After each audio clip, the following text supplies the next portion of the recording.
Hello, this is Newton, and I'm Paul. Newton's the video star. He's been very happy to see me the last few weeks, paying all kinds of extra attention to me because I was away. So the purpose of this video is to give you a Newton, some Newton endorphins. And that's the primary purpose. And the secondary purpose is to talk about a new paper that's just come out that's looking at the first ice-free day in the Arctic Ocean. The first blue ocean event, as I've called it, for many, many years. I came up with that term.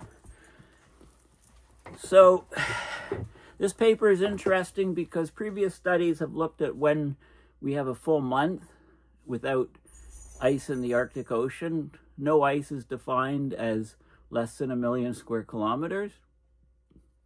And this paper looks at the models in more depth and comes up with the first ice-free day.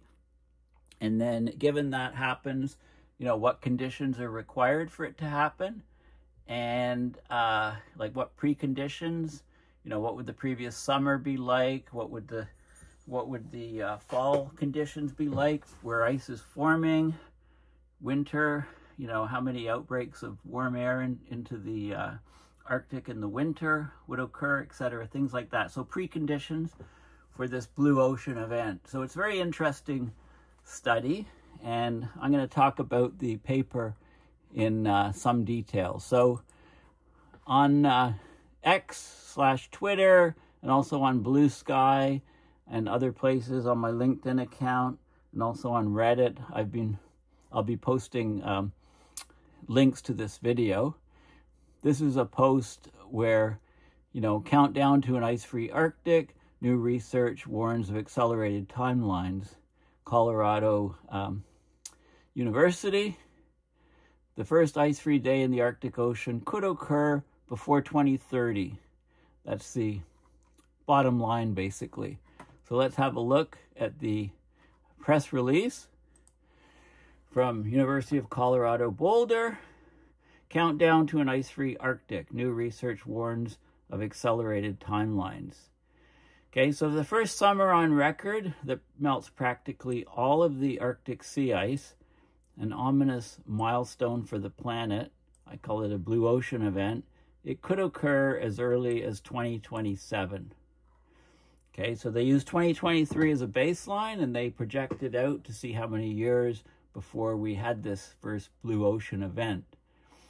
So there's a University of Colorado Boulder climatologist, Alexandra Jan, and Celine Hoyes from the University of Gothenburg in Sweden. They use computer models to predict when the first ice-free day could occur in the northernmost ocean. An ice-free Arctic could significantly impact the ecosystem and Earth's climate by changing weather patterns, and it'll certainly jolt people because it'll be the first time they see no ice in the Arctic Ocean. You're essentially ice-free. But we're heading there. We're having many years where there's not much ice. So, the first ice-free day, it won't change things dramatically. Not that particular day over what we're seeing now. But it will show that we've fundamentally altered one of the defining characteristics of the natural environment in the Arctic Ocean, which is that it is covered by sea ice and snow year-round through greenhouse gas emissions. Okay, to change the state of it. So the findings were published December 3rd, just a few days ago, in the journal Nature Communications, peer-reviewed paper, and it's open source. So I'll go into great detail of what the paper is actually telling us. This is also a presentation December 9th at the AGU, the American Geophysical Union annual meeting in Washington, D.C. Now, I went to the AGU a number of years ago when it was in New Orleans. I'll probably go to another one fairly soon, maybe, a summer one or something. It's just, I don't like too much travel, and I just got back from Baku. And next week, as I pointed out in a previous video, I'm actually attending a local conference called, it's an ArcticNet Arctic Change Conference, a 4-day conference, and it's about 20 minutes from my house. I can just walk there, and I managed to get entry to all the talks and everything else as a media person to report on what's happening at the conference. Okay, so a blue Arctic. As the climate warms, sea ice in the Arctic has disappeared at an unprecedented speed of more than 12% each decade. Because of polar amplification, the warming in the Arctic exceeds the average warming by a factor of 3, 4, 5, 6, 7, depends on your latitude, depends on how you define the Arctic and the latitude that you're looking at. The higher in latitude, the quicker the warming is going. This, of course, slows down the, or decreases the contrast of temperature to lower latitude. So as a result, it slows down the jet streams. They become wavier, stuck in place, cause extreme weather events all around the world. You know, we get a massive increase in frequency, severity, and duration of extreme weather events because of the waviness increasing of the jet streams, and the whole system reconfigures and changes, and we're experiencing that all the time. Now, in September, the National Snow and Ice Data Center, NSIDC, reported that this year's Arctic sea ice minimum, which is the day with the least amount of frozen seawater in the Arctic, it was one of the lowest on record since 1978. We hit 1.65 million square kilometers, which is million square miles, sorry, which is 4.28 million square kilometers. When we get to 1 million square kilometers, we can call it essentially gone, a blue ocean event. But the all-time low was still in September 2012, but the trend is rapidly decreasing. Average coverage in September at the minimum is 6.85 million square kilometers. That's between 1979 and 1992. When we have less than 1 million square kilometers, the Arctic is basically ice-free. There'll be some ice stuck around the shorelines, some ice swirling around in the center, but it'll essentially be ice-free. Now, there has been previous projections of Arctic sea ice change that are trying to predict when the ocean becomes ice-free for a full month. Okay, so previous work by Alexandra Jan, who's pictured here, her prior research suggests that the first ice-free month could occur, or would occur almost inevitably, and might happen by the 2030s.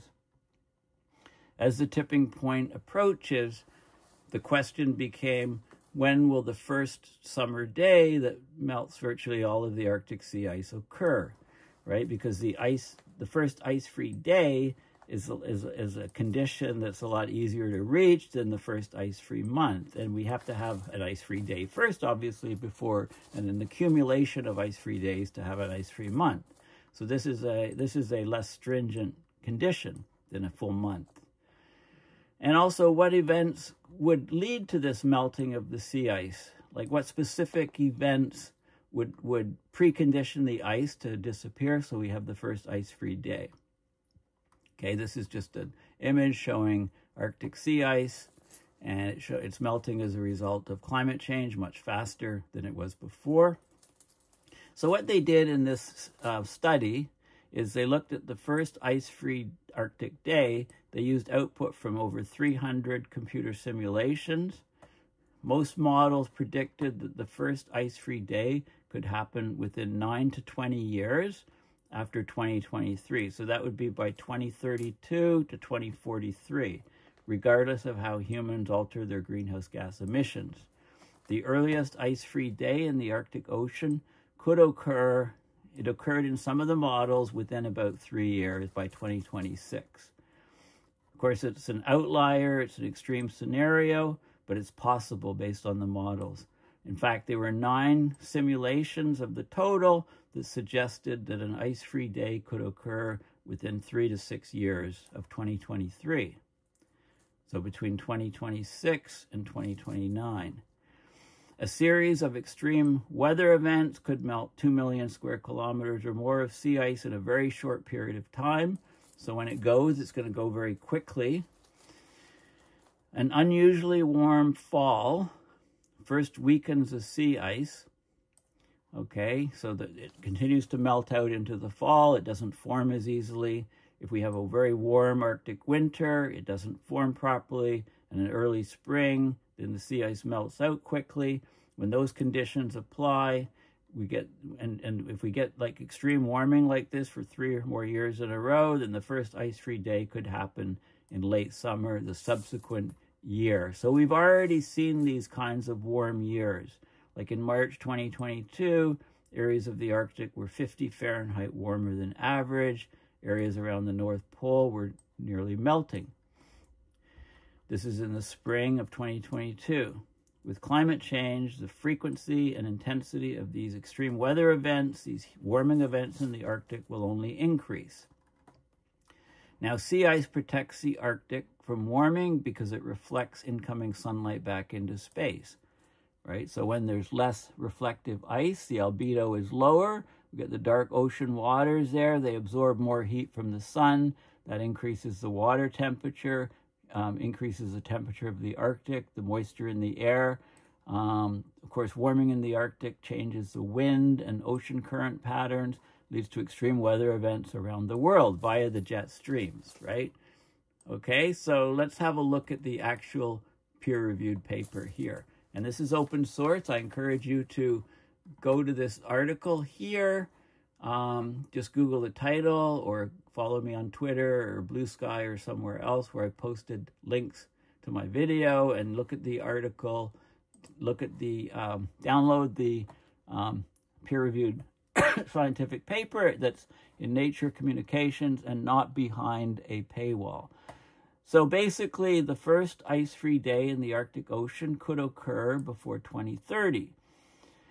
So the abstract, basically the projections of a sea ice-free Arctic or a blue ocean event have so far focused on monthly mean ice-free conditions. But in this paper, they look at daily projections, and they find that the first projections of when we could see the first ice-free day in the Arctic uses daily output from multiple CMIP-6, the latest computer models. There's a large range in the projected first ice-free day. It varies from 3 years compared to 2023 equivalent model state, so that would be 2026, to no ice-free day before the end of the simulations in 2100. So there's a wide variance depending on the model and the forcing.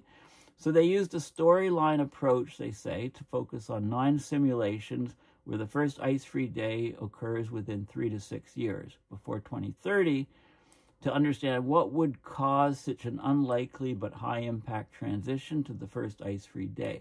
So they find that the early ice-free days all occur during a rapid ice loss event. So the ice basically just gets crushed by, winter warming event, very warm spring, very warm fall where it doesn't even form.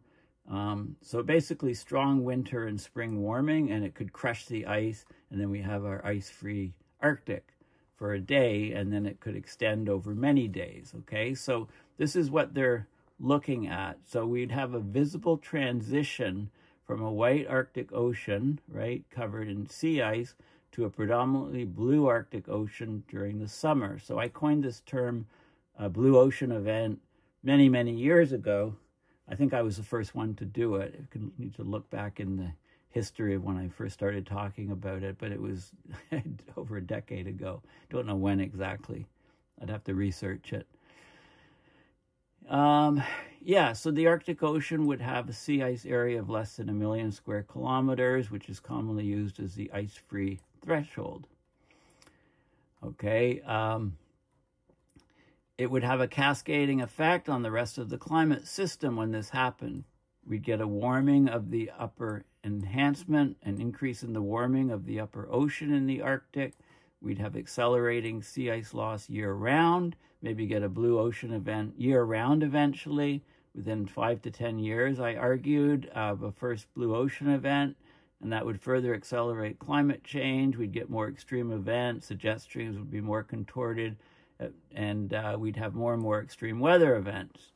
Of course, the Arctic ecosystem would be severely stressed. Now, there is a caveat here, and that caveat is a big one. It's the AMOC.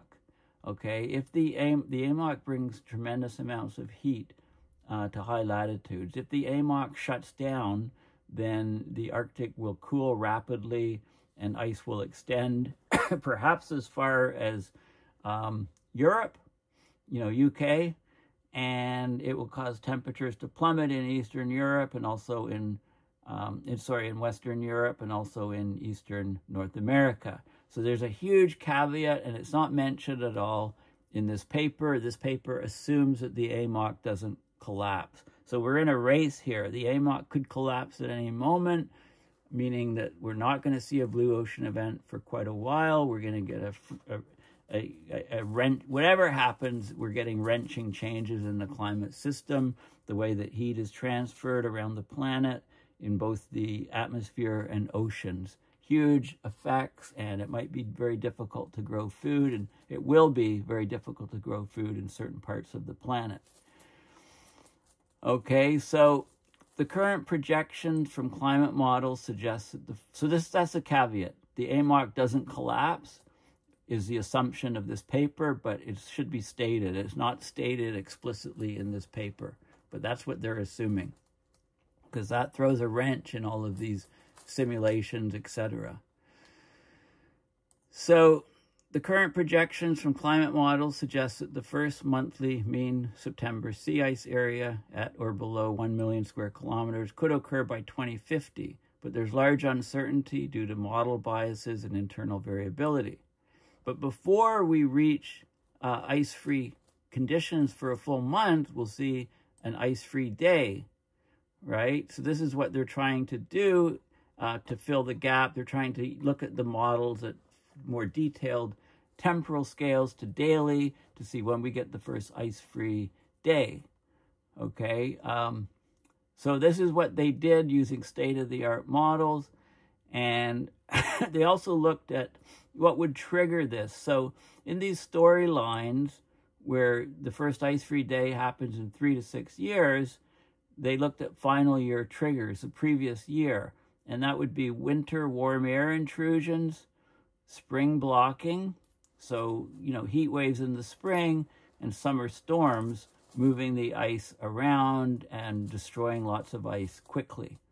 And then we would if we reach these sort of things, then we could get an ice-free day. So these are the results, basically. So there's 2 sections here: earliest ice-free day, latest ice-free day, and then earliest ice-free month, latest ice-free month. So these are all the simulations. The SSPs are shared socioeconomic pathways, for the different models. And this is the earliest ice-free day, less than 6 years, 3 to 6 years. This is a percentage of the models, about 30%, about a third of the models show between 3 to 6 years for the earliest ice-free day. And then the more of the models show, 7 to 10 years, and 11 to 20 years. So it looks like, it's probably going to happen certainly by this time frame. There is a normal probability curve, and there's a distribution. Some models show that it takes going to be a long way out in the future. Okay, latest ice-free day. There's another set of models that show 20 to 30 years sort of thing. Earliest ice-free month, okay, of course, is going to be.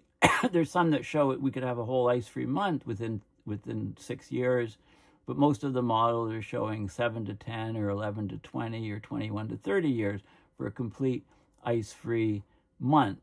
But let's have a look at the specific models that show loss of the first ice-free day occurring within 3 to 6 years. So these are 9 quick transition simulations. This is the time from 2023. So here we go.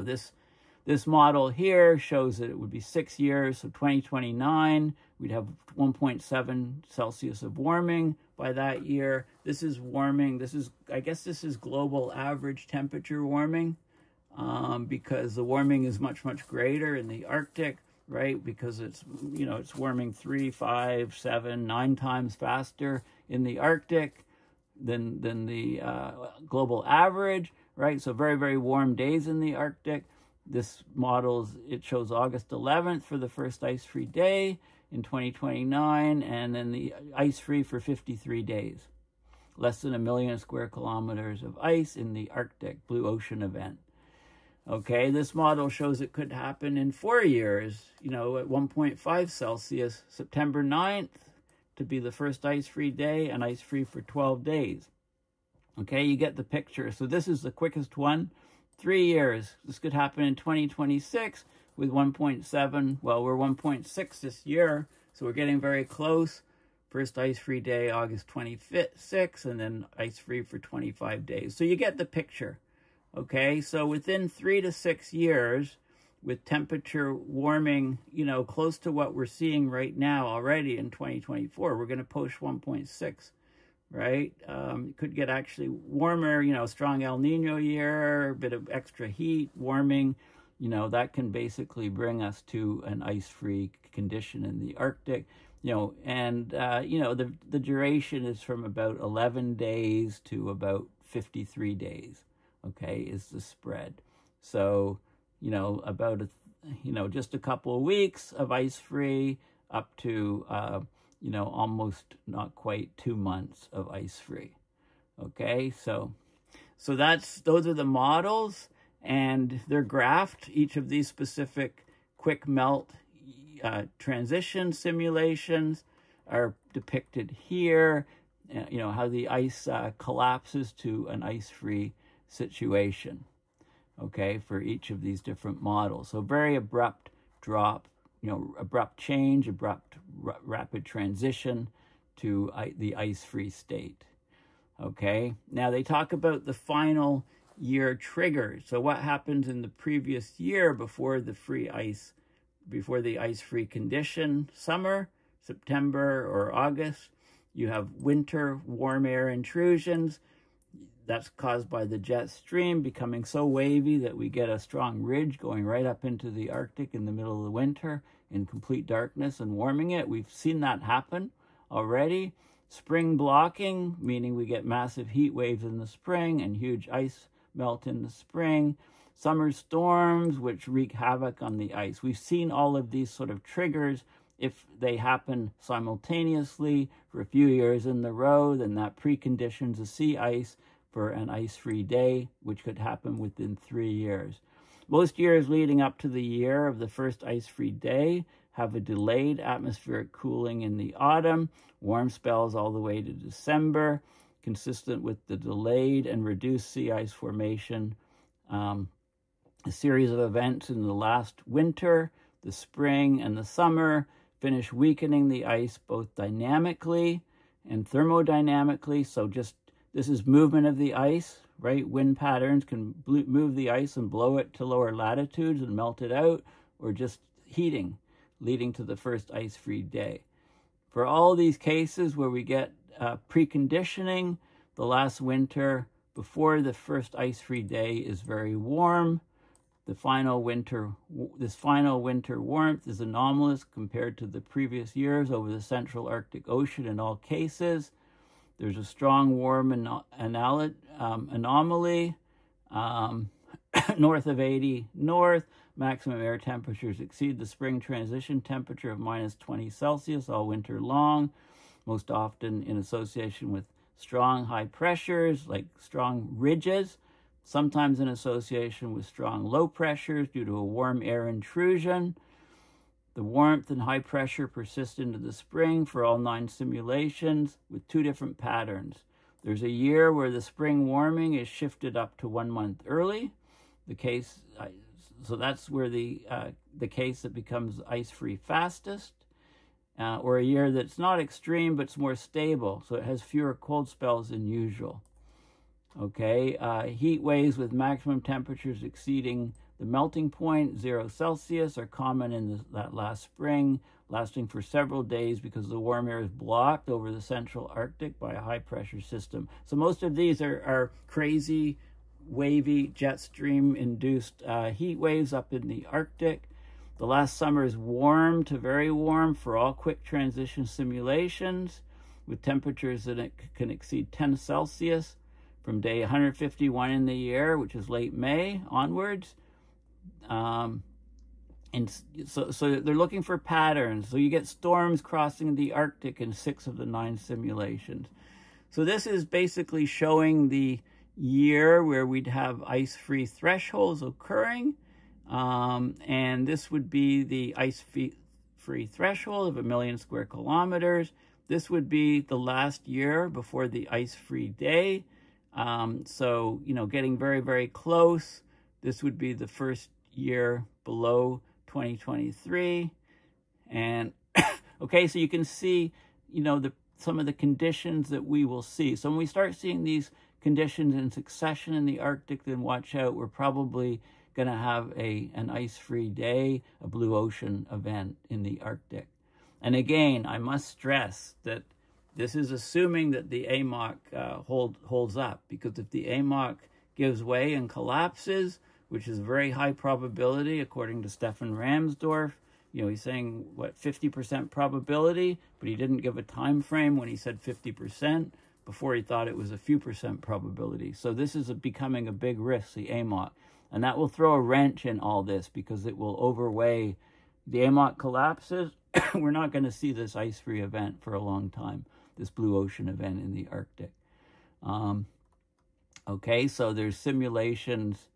This is another one. This is total sea ice mass in millions of kilograms, what we can expect with the various conditions. And this is what we would expect for the sea surface air temperature going from below 0, you know, but not very far below 0, going to above, you know, about 7, 8 degrees Celsius on average, maybe even as high as 12, 15. We've seen this occurring, but we haven't seen all of these things occurring simultaneous, like the warm temperatures in the winter, hugely blocked heat waves in the spring, and, you know, basically really delayed onset of ice formation in the fall. Minimum sea level pressure and maximum sea level pressure throughout. So these are atmospheric conditions on the way to the first daily ice-free conditions. Okay, so the 9 simulations are all represented here, where we get the first ice-free day, and this is the mean of them. Okay, so it kind of sets the conditions that when we see these conditions in reality, when we observe them, then watch out. We're very, very close to ice-free blue ocean event. So the warm atmospheric conditions triggering the first ice-free day are predicted to become increasingly common in a warmer world. As the Arctic warms, heat waves at any season become more likely, as do warm air intrusions and storms. But it's not too late to avoid an ice-free day. For all quick transition cases, the first ice-free day occurs in years at or above the 1.5 Celsius of global warming. Okay, but we've already passed that, so I would say, yeah, it's going to happen, right? Too late to stop. And there's a very good discussion section. It talks about how, you know, the first time the Arctic reaches ice-free conditions, that'll be an event with a high symbolic significance, as it will visually demonstrate the ability of humans to change one of the defining features of the Arctic Ocean through anthropogenic greenhouse gas emissions, the transition from a white Arctic Ocean to a blue Arctic Ocean. So far, all multi-model predictions have focused on predicting the first ice-free conditions in the monthly mean values. But in this paper, for the first time, they look at ice-free conditions in the Arctic Ocean in the daily data to set realistic expectations as to when we can first observe ice-free conditions in the Arctic. And the results show that we can expect the earliest ice-free day in the Arctic. It could occur within 3 years from 2023. So it could be 2026. There's a non-zero probability of an ice-free day before 2030 in a number of the models. That's what it's showing. The highest probability of the earliest ice-free day occurs within 7 to 20 years. So that's between 2030 and 2043. Okay, so there's all these different models that are analyzed. They looked at 366 simulations. The median first ice-free day occurs within 24 years with a mean at 29 years. Okay. So, yeah, so there's, there's variability of the weather, there's specific events, there's preconditioning of the ice, there's all of these factors, but we're rapidly heading to a blue ocean event. The primary trigger of the rapid transition to the first ice-free day within 3 to 6 years that we identified was a warm atmosphere in the previous winter and spring, leading to a loss of sea ice mass year-round. The first year with an ice-free day had spring daily mean temperatures already in January, thanks to heat waves, blocking, and/or warm air intrusion, so messed up jet streams. In addition, they frequently found storms going across the Arctic in the days leading up to the first ice-free day. So storms going and dynamically taking out the ice, basically. And we've also seen years where that's happened. Taken out vast amounts of sea ice have been lost by dynamic wind events, blowing the ice, mixing it, churning it, bringing up warm water from below. Okay, so this is a very important, very significant paper. We can expect ice-free conditions in the Arctic, the blue ocean event, much sooner than you might expect.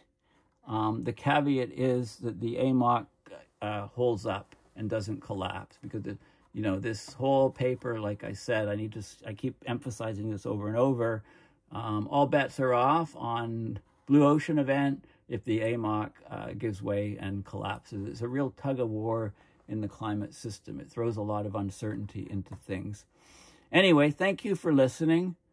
Please make sure you subscribe to my YouTube channel, and also please consider donating to PayPal. Go to my PayPal at paulbeckwith.net and donating to PayPal to support my research and videos. Thanks again, and bye for now.